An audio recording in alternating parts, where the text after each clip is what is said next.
Israel মরণ কামড় দিচ্ছে। পশ্চিমাদের সরবরাহ করা বোমার আঘাতে গুড়িয়ে দিচ্ছে গাজা, লেবানন আর ইয়েমেনের সামরিক বেসামরিক স্থাপনা। প্রতিদিনই লাশের সংখ্যা বাড়ছে, আহতদের মিছিল বাড়ছে হাসপাতালে। এর মধ্যে নতুন আতঙ্ক তৈরি হয়েছে লেবাননে ইসরায়েলি স্থল অভিযান নিয়ে। কিন্তু ইসরায়েলকে ঠেকাতে কতটা প্রস্তুত হিজবুল্লাহ?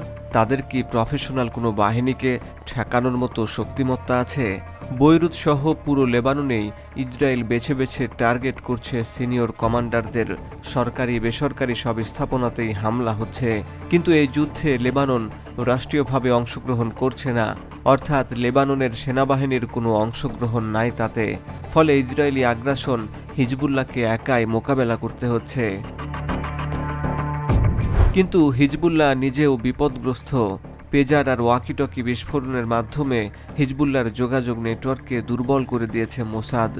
মূলত এই দুর্বলতার সুযোগেই হিজবুল্লাহকে ঘায়েল করা সম্ভব হয়েছে। তৃতীয় কোনো দুর্বল যোগাযোগ সরঞ্জাম দিয়ে কমান্ড সেন্টার পরিচালনা করতে হয়েছে হিজবুল্লাহ নেতাদের। তার উপর হাসান নাসরুল্লাহ সহ কয়েকজন শীর্ষ নেতার মৃত্যু হিজবুল্লাহর জন্য বড় ধাক্কা নিশ্চয়ই। এই অবস্থায় ইসরায়েলি স্থল অভিযান হিজবুল্লাহ কতটা প্রতিরোধ করতে সক্ষম হবে? ইরান এগিয়ে এলে তাতেও বড় যুদ্ধের ঝুঁকি আছে। কারণ ইসরায়েলি প্রধানমন্ত্রী বেনিয়ামিন নেতানিয়াহু ঘোষণা দিয়েছেন তাদের হাত ইরান পর্যন্ত পৌঁছে যেতে পারে।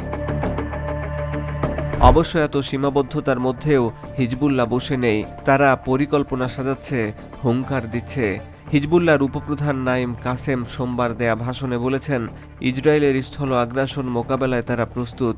গত শুক্রবার লেবাননের রাজধানী বৈরুতের উপকণ্ঠে হিজবুল্লাহর সদর দপ্তরে ইসরায়েলি হামলায় নিহত হন সংগঠনটির প্রধান হাসান নাসরুল্লাহ। ওই ঘটনার পর তাদের শীর্ষ পর্যায়ের কোনো নেতা প্রথমবারের মতো জনগণের উদ্দেশ্যে ভাষণ দিলেন।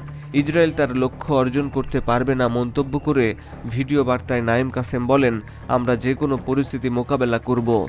ইসরায়েল যদি স্থলপথে আগ্রাসনের সিদ্ধান্ত নেয়, আমরাও প্রস্তুত আছি।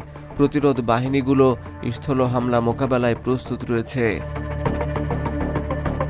হিজবুল্লাহ মনে করছে তারা 2006 সালের মতোই জয় হবে। তখন ইসরায়েল লেবানন যুদ্ধ হয়েছিল। শেষ পর্যন্ত লেবানন ছাড়তে বাধ্য হয়েছে ইসরায়েলি সেনারা।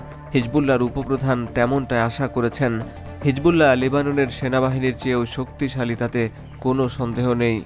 তাদের অস্ত্র ভাণ্ডারও সমৃদ্ধ, রয়েছে হাজার হাজার মিসাইল। কিন্তু তার চাইতেও আধুনিক অস্ত্র সজ্জিত পরমাণু শক্তিধর একটা দেশকে কত দূর মোকাবেলা করা সম্ভব, যেখানে আমেরিকা প্রকাশ্যেই গণহত্যাকারীদের পক্ষে অবস্থান নিয়েছে, উন্নত অস্ত্র তুলে দিচ্ছে।